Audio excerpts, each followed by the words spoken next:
bertakwa kepada Rabbmu. Kemudian Ibnu Abbas berkata, aku berkata kepada Umar, bergembiralah, engkau akan meraih surga. Sungguh engkau telah menyertai Rasulullah dalam waktu yang lama. Engkau memegang urusan orang-orang beriman. Engkau bersikap tegas dalam menunaikan amanah. Umar berkata, adapun berita gembira surga yang engkau katakan kepadaku, demi Allah, seandainya aku mempunyai dunia dengan segala isinya, niscaya aku akan menjadikannya sebagai tebusan untuk menghadapi ketakutan besar yang ada di hadapanku sebelum aku mengetahui berita itu.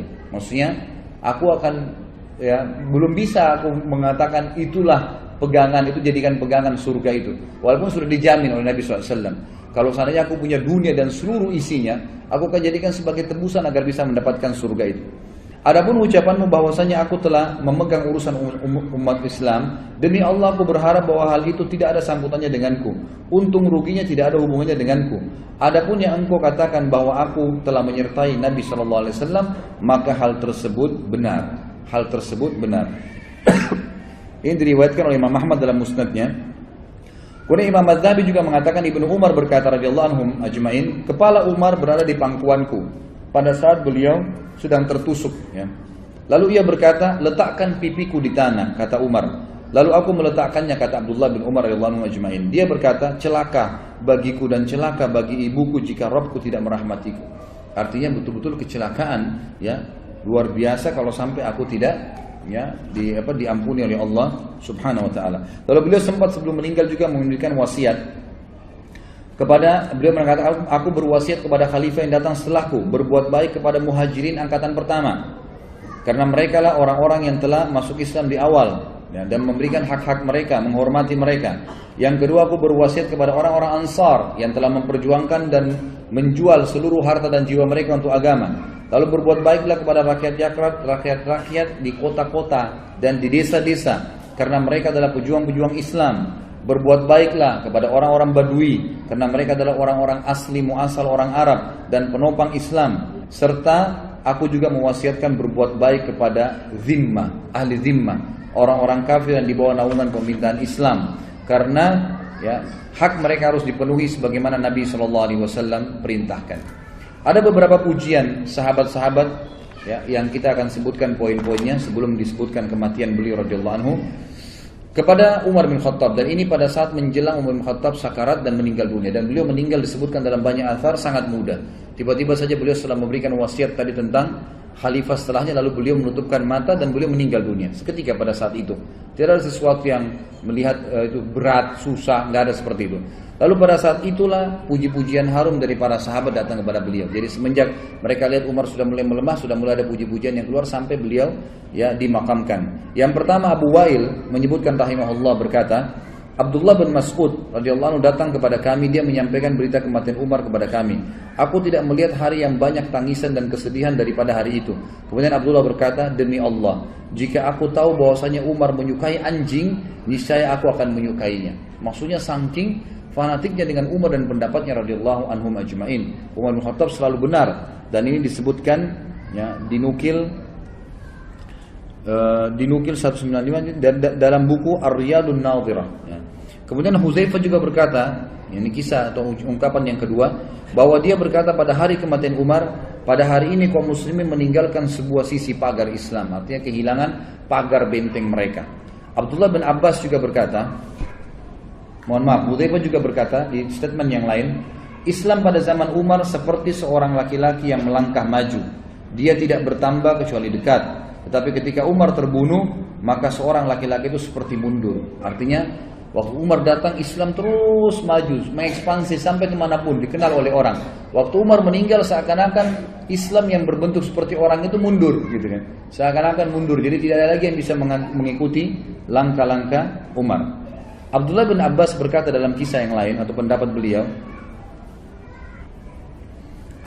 ditanya kepada beliau, apa pendapat anda tentang Umar? Abdullah bin Abbas radhiyallahu anhu berkata, semoga Allah merahmati Abu Hafs, maksudnya Umar. Hafs ini anak pertamanya Umar, laki-laki.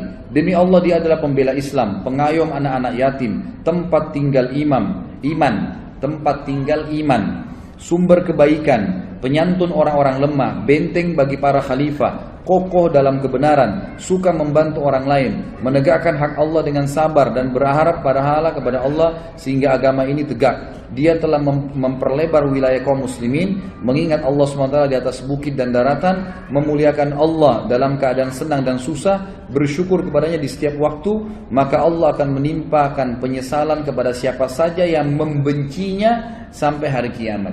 Abdullah bin Abbas adalah ahlul bait, gitu kan? Anaknya Abbas. Dan ini juga status statement yang luar biasa dari Abdullah bin Abbas yang disampaikan oleh beliau, siapapun yang membenci Umar, maka Allah akan menimpakan penyesalan kepadanya sampai hari kiamat. Kemudian Abbas bin Abdul Muttalib, paman Nabi SAW, Ahlul Bait juga mengatakan, aku adalah tetangga Umar bin Khattab, aku tidak melihat seseorang yang lebih baik daripada Umar. Malamnya adalah sholat, siangnya adalah puasa, dan menunaikan seluruh keperluan masyarakat. Ali bin Abi Thalib juga pernah berkata pada saat meninggalnya Umar bin Khattab, dan dinukil oleh Abdullah bin Abbas, semua adalah Ahlul Bait Nabi SAW. Berarti mereka sangat menghormati Umar radhiyallahu anhum ajma'in.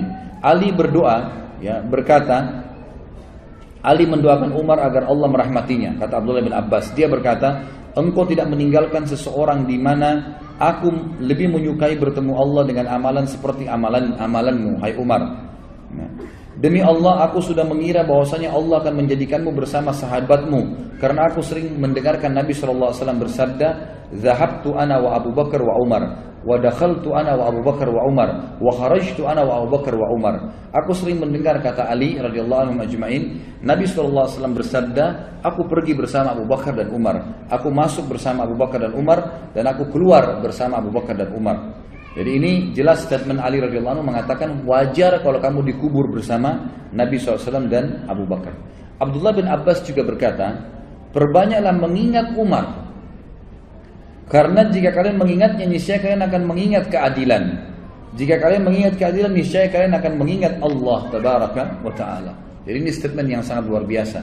Dan seperti kita tahu ikhwan dan akhwat sekalian, sampai sekarang subhanallah, kita pada saat dari tadi kita mengisahkan Umar, saya yakin berapa persen pun itu jumlahnya, ya kalau memang Allah mudahkan sampai full, alhamdulillah, bisa semaksimal mungkin 90-100% kita bisa mengambil pelajaran, sangat baik. Berapa persen pun tadi waktu kita dengarkan kisahnya, yang terlintas adalah seorang sosok yang sangat kuat, tegar, dari orang yang tidak baik menjadi orang yang sangat baik, dari orang yang akhirnya orang yang jadi pemimpin dan menjadi orang yang sangat adil dalam pemimpinannya, orang yang sangat berani, orang yang sangat sayang dengan masyarakatnya, orang yang sangat zuhud, orang yang sangat wara'. Banyak sekali kelebihan beliau radhiyallahu anhu.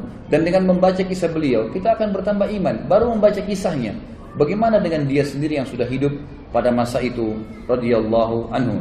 Dan saya tutup ikhwas sekalian, ini tentu tambahan kisah saja. Ini setelah Umar bin Khattab meninggal lalu dikuburkan. Sebelum beliau meninggal, beliau sempat dikatakan oleh beberapa sahabat, tunjuklah wahai Amir Mu'minin siapa yang akan menggantikan anda. Kata Umar radhiyallahu anhu, saya tidak berani menunjuk siapapun kecuali saya harus mengumpulkan 6 orang yang tersisa dari ahli, dari orang yang dijamin masuk surga. Maka kumpulkanlah pada saat itu ada Utsman, Ali, Talha, Zubair, Abdurrahman ibn Auf dan Sa'ad. Dikumpullah 6 orang ini.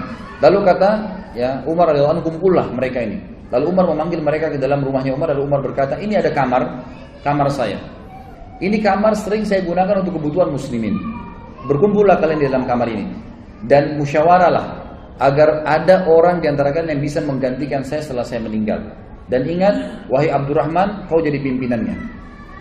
Jangan keluar dari ruangan ini kecuali sudah ada satu khalifah. Kalau enggak, kalian berenam saya penggal lehernya. Umar bin Khattab nunggu depan kamar itu dalam kondisi beliau luka parah nih, gitu kan? Lalu masuklah 6 orang itu bermusyawarah di dalam ini subhanallah, ke-6 sahabat ini saling memuji. Yang satu memuji fadilah yang satunya.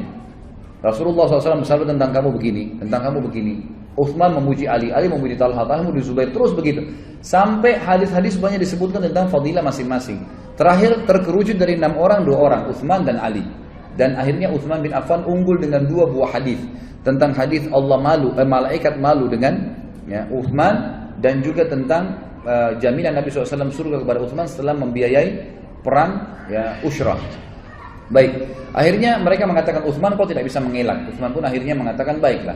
Keluar dari kamar, Umar tanya, bagaimana keputusan kalian? Kata mereka, kami sudah menunjuk Utsman bin Affan karena kelebihan hadis Nabi SAW tentang dia. Kata Umar, alhamdulillah. Setelah itu Umar pun meninggal dunia.